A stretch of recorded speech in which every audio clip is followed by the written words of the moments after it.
Retro.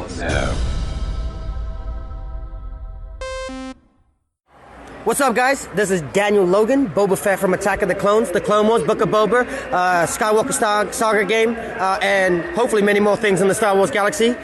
You are listening to Jay and Dennis on Podcast Stardust. Yep, this is the way I've spoken.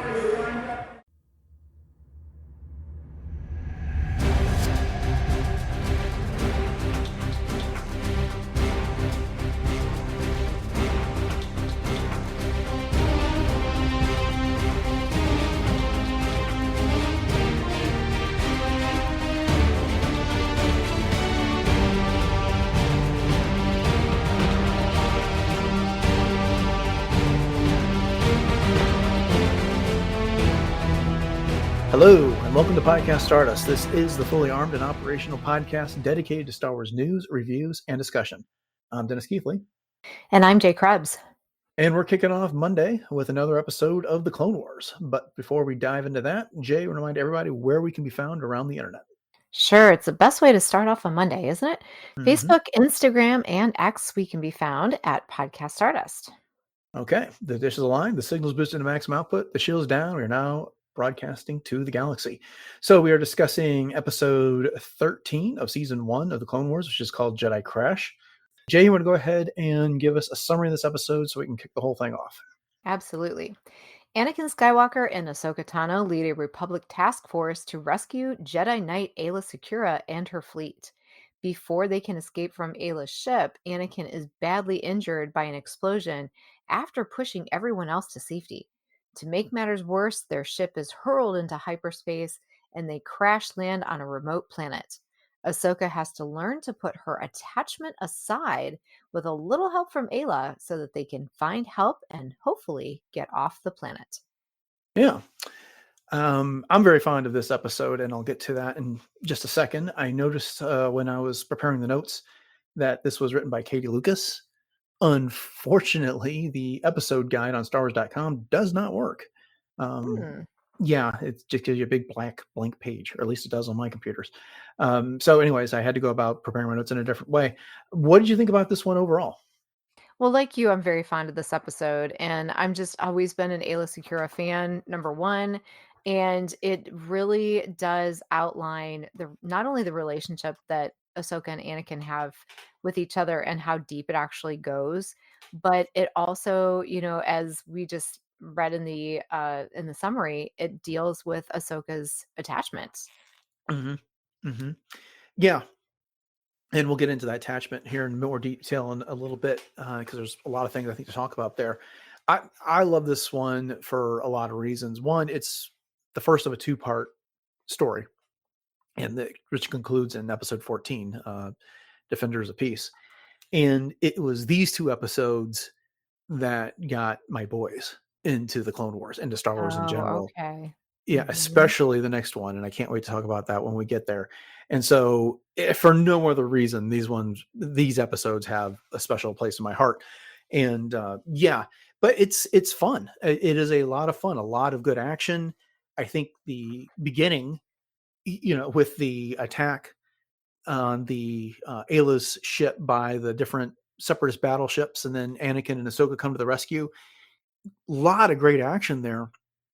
That isn't even the main point of the episode. Right. It's a great way of setting everything up for these two episodes.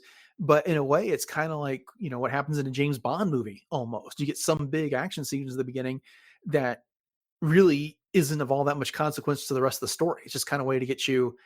That's not true. I mean, in this case, because it is how Anakin gets injured and they end up on this planet.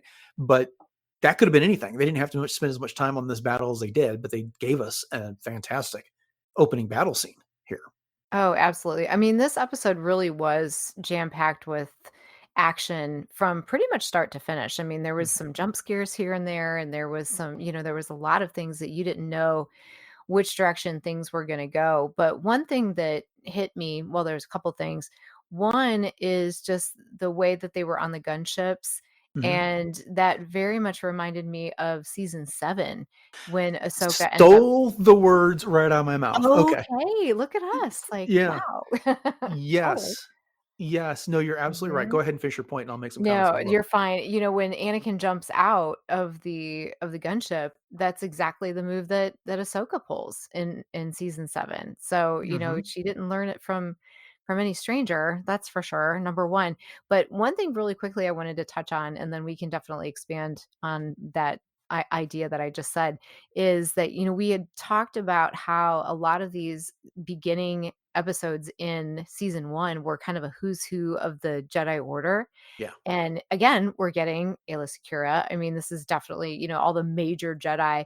But how cool is it that, Ahsoka really has had very intricate workings with each one of these Jedi masters. I mean, she's worked with Aayla Secura now. She's worked with Barra Sophie. I mean, she's worked with Plo Koon. And so it's no wonder that, Ahsoka has become such an amazing Jedi. You know what I mean? Hmm. So it just really hit me that, oh my gosh, like, yeah, it's not only a who's who of the Jedi Council, but Ahsoka's worked with all of them at this point, which Yeah, I think yeah, is so no, cool. no doubt, and she's in a way kind of standing for the audience in that regard. With that's this is how we meet Plo Koon. This is how we meet Luminara. This is how we That's meet a Aayla good way to Secure. put it. Yeah. Yeah, we get to meet all these Jedi through her, and she's kind of a constant through a lot of these things. But yeah, getting back to the whole point about her and on the gunship and stuff like that. One, I love where they're about to crash into Ayla's ship, and Rex is like, "Hey, kid," and she's like, I know, hold on," because she's had a number of crashes already in her very short life and career as a Jedi. Yes. But yeah, I absolutely love that you also made the same connection that I did, and I had never thought about it until I did the rewatch this week to prepare for this episode. That this is she saw her master Anakin do this way back on early in the relationship as Jedi Knight and Padawan. He jumps out the gunship and goes for it. Was taking out battle droids and gets to that ship first, and then she does it twice in season Mhm. 7. When they're on their way to Mandalore, and then as she's escaping from all the clones after Order 66 is issued. She That's does. how she escapes from that ship then. So she had quite the example to go by there. Indeed, she did. Yeah, I think she did it better, to be honest with you. So when it came down to it. But yeah, let's talk about Ayla a little bit. Lot to comment on here. This is, of course, her first appearance in the Clone Wars, as you're alluding to. And she had previously appeared in Attack of the Clones and Revenge of the Sith. Those were her only on-screen roles, and she didn't have any speaking lines in those movies. I mean, she basically showed up in the Jedi Temple and walked around, and I got a few battle scenes, and then we all saw her perish on Felucia in Revenge of the Sith. She's voiced by Jennifer Hale, and of course, she was portrayed by Amy Allen in the movies. And the character's origin was from the old Star Wars Dark Horse comics. Did you ever get a chance to read any of those that she appeared in? No, I haven't. I have a couple of the volume, bound ones, but I Hmm. actually never really like read them. They're just sitting on my shelf. I need to do Okay, that. we've had that conversation before. Now that you say that, I Mhm. remember, Yep, and we definitely need to read those and review them here on the show because I they're they're agree. they're quite fun. But she's a bit of a different character there. Well, that's not necessarily true. She has a much more expanded role in the comics. I mean, it follows her and Quinlan Voss around quite a bit. Quinlan Voss was her Master. substitute master Yeah. after her first one went missing for a bit. And so anyways, George Lucas noticed her in those comics, and that's how she was integrated into the movies, included in Attack of the Clones and Revenge of the Sith. Which So is really cool. yeah. I love that backstory. I'm actually sitting here looking. I met Amy Allen at Celebration 6. Yes, 6. I'm looking at the Roman numerals. So, and it was from the Attack of the Clones battle on Geonosis. Mhm. And it was this episode that gave all the Twi'lek natural French accents. Because I Mhm. was able to find the little featurette that Dave Filoni did for when they were releasing all these episodes on DVD, and he was talking about how he was aware of this character, and he always envisioned her as being street smart and tough, and so he was going to kind of give her a street type of attitude, but George insisted that they had some sort of a accent akin to a French accent that was kind of an homage to the French resistance from the World War II. So that's how that Mhm. came to be. So a little bit of trivia for you. Yeah, that's really cool. Yeah, I can't see Lorna D with a French accent though, I must say. Well, it kind of is. It's just not as prominent as the Mhm. one that Ayla here has here, or when Hera slips back into her natural Right. accent. Mhm. Because Lorna D is raised by pirates when it comes down to it, to a Good point. degree. And Mhm. so I remember in the audio drama, she has much more of an accent there. And then the farther she gets, the tougher she gets, the more crude she gets. Um, so that kind of changes things. Indeed. Hmm. That's a cool piece of trivia though that you found. Oh yeah, thanks. But that was fun doing that research. Okay, so they get to this planet called Meridon, and you'd only know that if you went and looked around on Wikipedia. I don't. Yeah, that's how I found it, and because they don't say the name of the planet anywhere in this episode. And while they're there, they crash on the planet. Ayla and Ahsoka barely get an unconscious Anakin out, and then they go looking for help, and they find this giant tree, and they nearly get crushed by pods falling in front. Mhm. I, what do you think about that? I mean, this entire planet, for the most part, is grassland, except for like the random giant tree that appears. Right. Yeah. So, I mean, what I love about Star Wars in general is just the fact that you never know what you're going to get. And there's Mm, just such fantastical types of worlds out there. And so I really thought that this did a good job of some world building in that, you didn't expect this, but yet it worked from the respect that, it was so outlandish that it was believable. hmm. Yeah, yeah. That's the great thing about Star Wars, to your point, is you get some environments you recognize, and then they do something to it to take it to an Yeah. extreme, whether it's Hoth, being ultra frozen, or Tatooine being just two suns on a desert and the like. And then in this case, it's a grassland with the tree, but occasional tree, but that tree is really huge, and it's Mhm. got nuts that'll kill you. So anyway, but they follow the path of one of these pods that they can follow. It looks like it's been dragged off, and this is where we meet the Lehrman.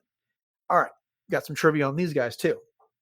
They were originally developed for Revenge of the Sith. You can also find this out in the featurette if you ever get the chance to locate, or if you have the DVDs. Dave Filoni talks about this a little bit. They replace the species known as the Amani, and the Amani, you can see one of them in Return of the Jedi and Jabba's palace during the Jedi Rocks sequence.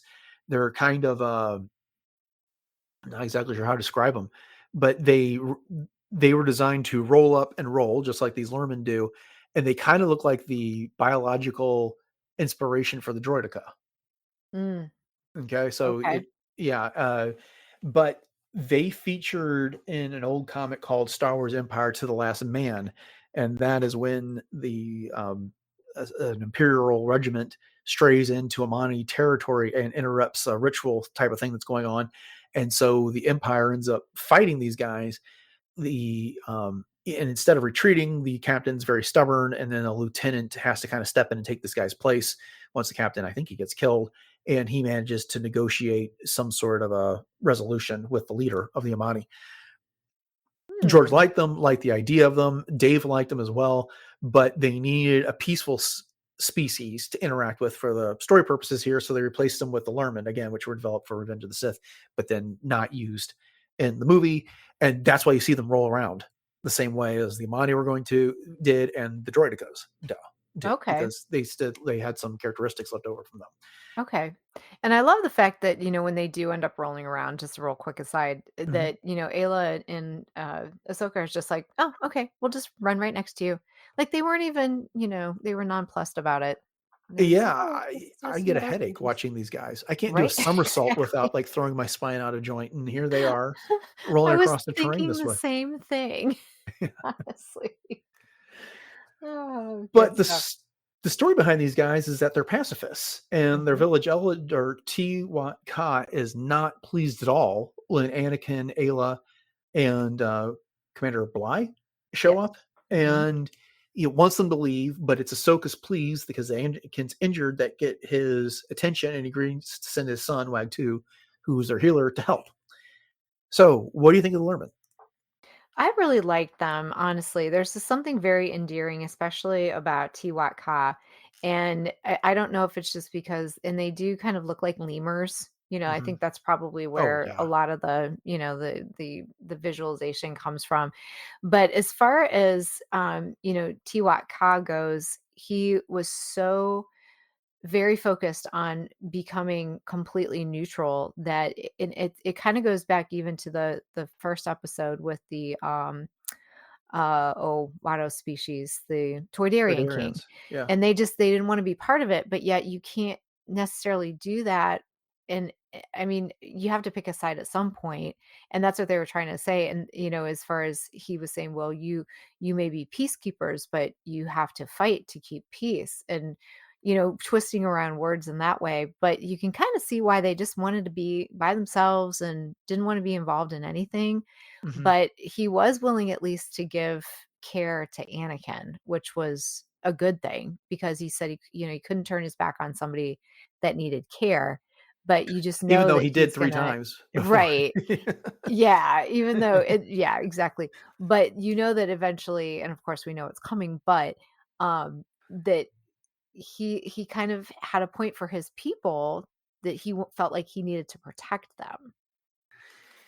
I gotta admit, I mean, I don't dislike the Lehrman. I do like them. I like the way they look. I like the design. I think they're fantastic in that way. But Tiwatka's pacifism philosophy is kind of frustrating to figure out. And don't get me wrong, I'm not excited for war or anything like that. I mean, and I don't have anything against a pacifist philosophy. It's just that there's some mental hurdles to jump there to get there, which is, the whole, it doesn't matter who started this war, and who wants to finish it. Well, okay, so I'm just supposed to allow myself to be overrun.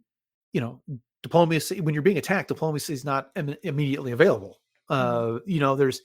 There's some there's some arguments to be made against that, and I'm not sure his pacifism is necessarily practical in that regards, because the separatists were just going to swarm over worlds and conquer them. Mhm. And Mhm. where does the pacifism get people in that way if they're dead?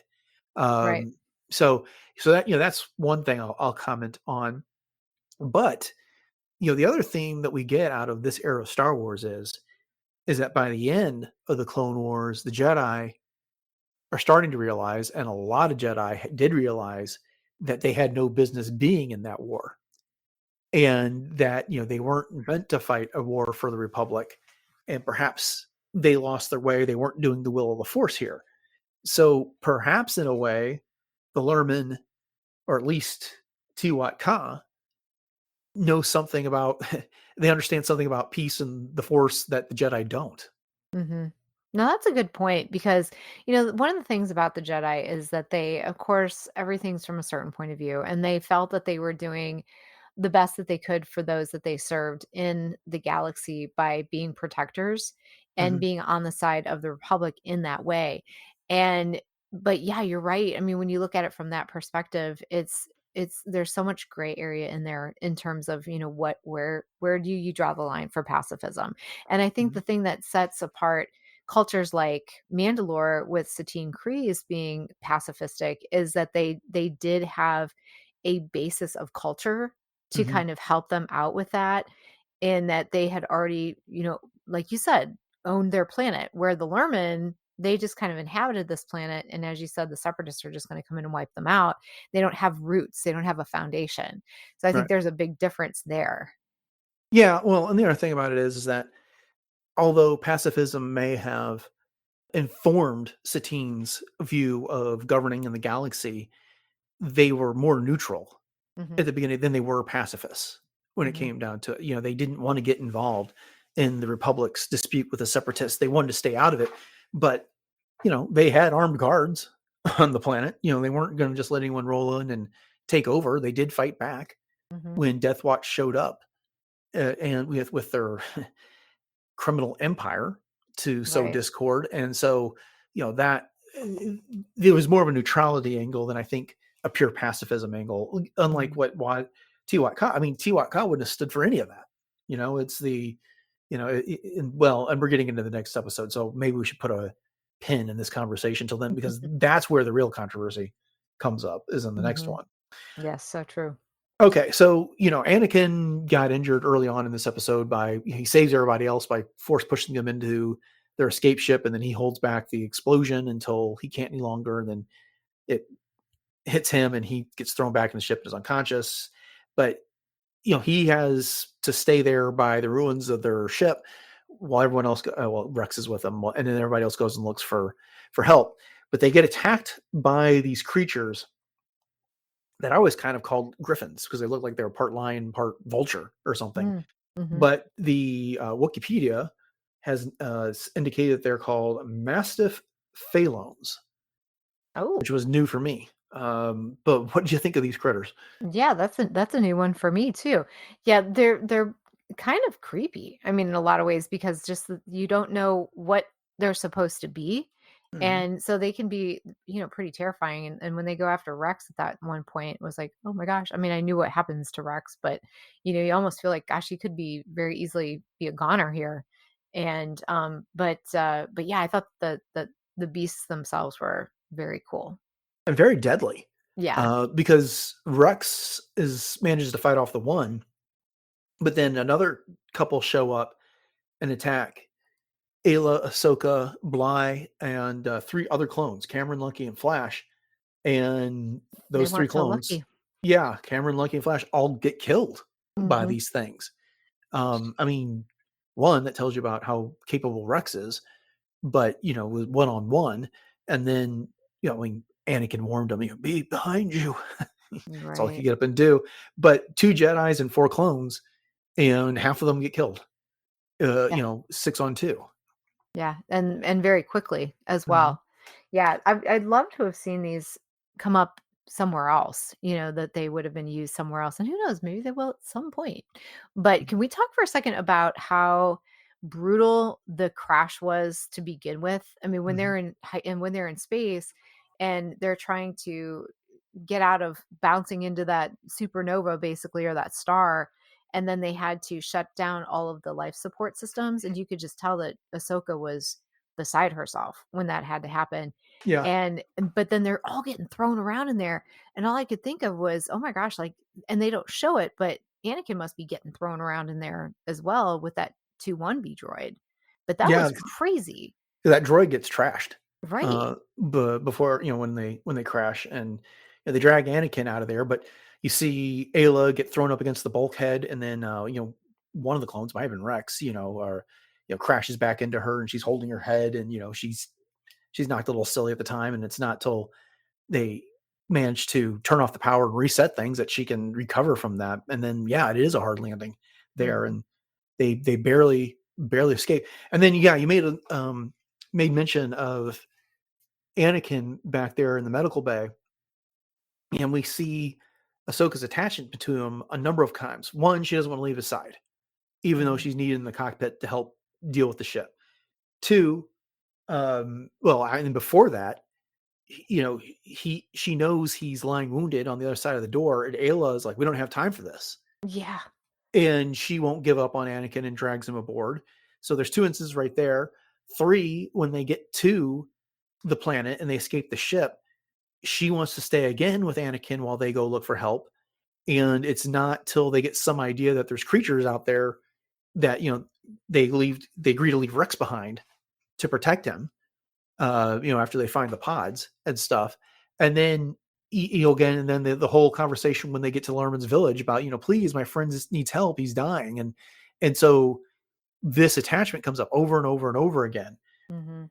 Ayla tries to coach her through it, and she mentions her old master being like a father to her, which I was like, were you talking about Quinlan Voss or the guy that came before? And if I don't even know if that's still the canon relationship at this point. Mhm. But then she mentioned that she gave him up for the greater good. So, you've kind of hinted at this a few times over a conversation. What do you think about the attachment angle of this episode? Well, for again, the whole thing with Anakin and Ahsoka is that they both deal with their own attachments throughout their course of being a Jedi. And so that was one of the reasons for them to be put together in the first place, was to be able to deal with these kinds of things. But again, one of those sort of rhyming moments, if you will, came to me, as you mentioned, when they were trying to get Anakin off the ship and Ayla said, "We don't have time for this." It reminded me of even when Anakin was trying to get Obi-Wan off of the invisible hand in Yeah. Revenge of the Sith, and he says his fate will be the same as ours. And so you have Anakin getting Obi-Wan unconsciously, even in the elevator and everything like that. And so, I mean, Anakin's always had his attachments, obviously, and that was later on than what this episode is. But honestly, it's hard because they talk about compassion as well in this episode. And so, and Anakin even brings that up, like compassion, which is encouragement to love, he tells Padme. And so there's always that fine line between what is really considered attachment versus what is considered compassion, and something that you would want to do for someone that you would want them to do for you, kind of a thing, like the golden rule kind of a thing. Yeah, the selfless love, the Right. the type of a thing. No, I think you're right. Yeah, and I think Ayla kind of grounds us in something that Padawans are going to go through, Hmm. because they're this is the part she doesn't say. They're typically taken from their families when they're babies, and we got to see through Tales of the Jedi how Ahsoka came to essentially the moments that led up to her Yes. joining the Jedi there, Hmm. and so very very young, and so then they're raised with a whole bunch of kids and they have teachers, but when they finally are assigned to some Jedi Knight to be their Padawan, that's the first time they get a parent figure really in their Hmm. lives, Hmm. or at least one that they can remember. So it's very easy to see how they could start to develop those attachment type feelings, and they don't want to disappoint their surrogate dad or mom or whatever the case may be in that situation. So Ayla recognizes this, and so she went through this. This is not nearly the dangerous type of attachment that Anakin had for the likes of Padme. Right, which we've talked about. That was more of a Yeah. possessive, Mhm. obsessive type of Would do attachment. anything to keep her from dying. Hmm. Whereas, Ahsoka is not, you know, she's not seeing the big picture every time she makes one of these pronouncements that I'm not leaving his side or whatever like that. And then it's like, we need you on the ship or everyone's going to die. Oh, okay. Doesn't want to do it, but she realizes what she's got to do on those situations. And, she even mentions to Ayla kind of at the end, it's like, yeah, you're right. If we didn't leave Anakin behind, then, we wouldn't have found these people and, all this would be gone bad. And, Hmm. we wouldn't be able to save Anakin anyway. So, she's starting to get this, which I'm not as convinced Anakin would have, because he just would have been stubborn enough to do what he wanted to do anyway. Yes, Anakin's gonna Anakin, Yeah, always. exactly. Well, and I like the way you put it too with coaching, as far as Ayla coaching Ahsoka through some of these things, because as you said, Ahsoka does point out that, yeah, you're right. Like, it was a good thing for me to do because obviously, Ahsoka's emotions were kind of clouding her judgment. And so Ayla could see a little bit more of that clarity and provide that clarity for her. But part of me wonders, as far as when Ayla says, we don't have time for this, like she was basically encouraging Ahsoka to leave Anakin behind. Does she not know that Anakin is the chosen one? I sit there and I wonder to myself, how many of these other Jedi knew that Anakin was supposed to have been the one to fulfill the prophecy? And, by saying, like, even suggesting leaving him behind. I mean, if they got back to the temple and it's like, well, where's Anakin? Oh, we had to leave him behind. You what? You know?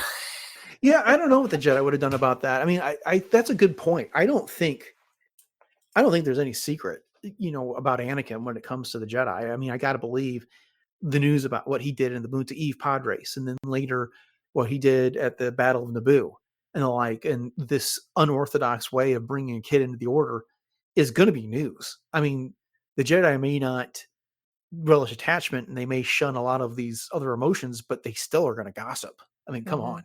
And Mm-hmm. so, yeah, but I don't know. I mean, I got to believe that the likes of Yoda and Mace Windu would have been, no, maybe he wasn't the chosen one if he Yeah, perished especially there. Mace, you know. Yeah, I exactly. misread this prophecy could have been.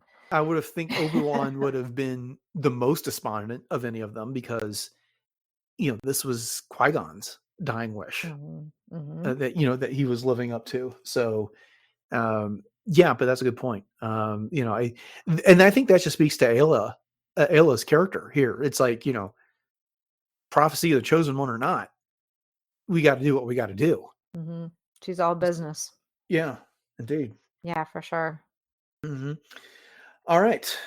Well, we've talked about this episode more than we generally talk about these episodes. You have anything else you want to hit on before we wrap this up? Well, one other thing that really left an impression on me was just the way that Anakin did go after those clones on the ship, just in general. I mean, after he even came off the gunship and everything, you just see that almost obsessiveness in him that we see Hmm. when we see him going after different types of things, even like the Tusken Raiders and, and that he almost loses himself in his anger. And even though he's doing it for the greater good and he's trying to protect his friends and, get into this mission and try to get to Ayla, you can still sense that Vaderness to that. And it's like, Hmm. ooh, it gives you the chill. Like it gives me the chills every time because I always see that little bit, no matter whether you're looking at Anakin, you see that Vader inside, and you see Vader, you see Anakin inside. And it's hard sometimes to, at this point, to really truly separate the two. Yeah. Yeah. I mean, because we all know it's coming. So Right. it's, if we didn't know, then this would we'd be worried about him, but we wouldn't it wouldn't be as dire a concern. But right. Sure. Yeah. The other thing I note is that there's a bit of a continuity problem here in that the fact that, and it's become less of one, but at the time this episode was released, at the beginning when they escape from Ayla's cruiser on that Republic frigate, they go to hyperspace in atmosphere, Hmm. which they're not really supposed to be able to do because the planet is a gravity source of gravity, and that's kind of like what the gravity wells do. They prevent ships from going to hyperspace, and you have to get a significant portion out.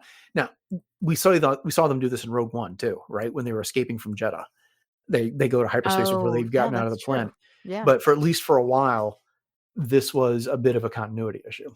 So Interesting. Well, I wonder if the hyperspace gravity well detector was maybe damaged like everything else. Who knows?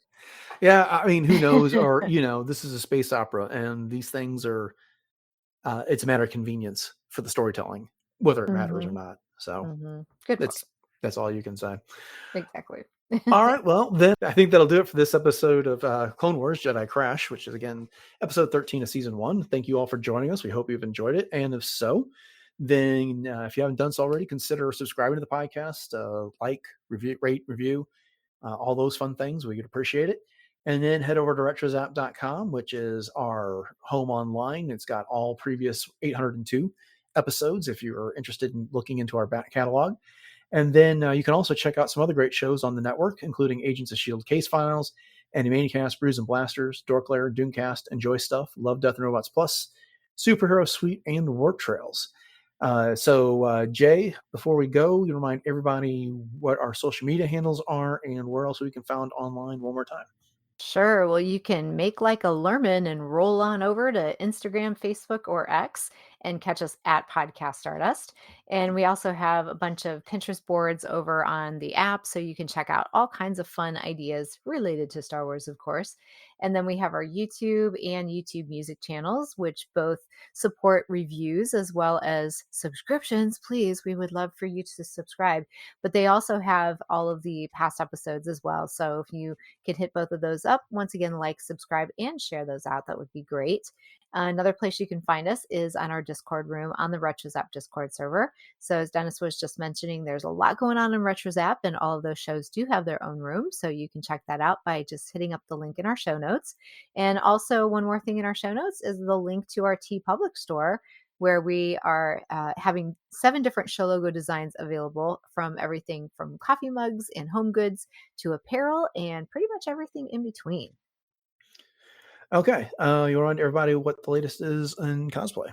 Sure. So on my Instagram, you can always check out j.snips cosplay.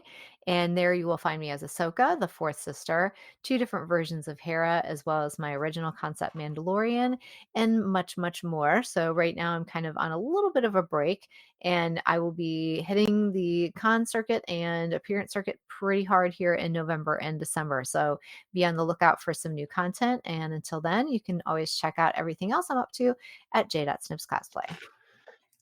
Okay. Upcoming on the show this Wednesday, we're going to be looking at Phase 3 of the High Republic, issues 7 and 8 from the comics written by Kevin Scott for Marvel. And then on Friday, we finish up the week with a look at some recent Star Wars news, assuming there isn't. Well, we'll see. But with that, thanks for listening to episode 803 of Podcast Stardust, everyone. Have a great week. And until next time, may the Force be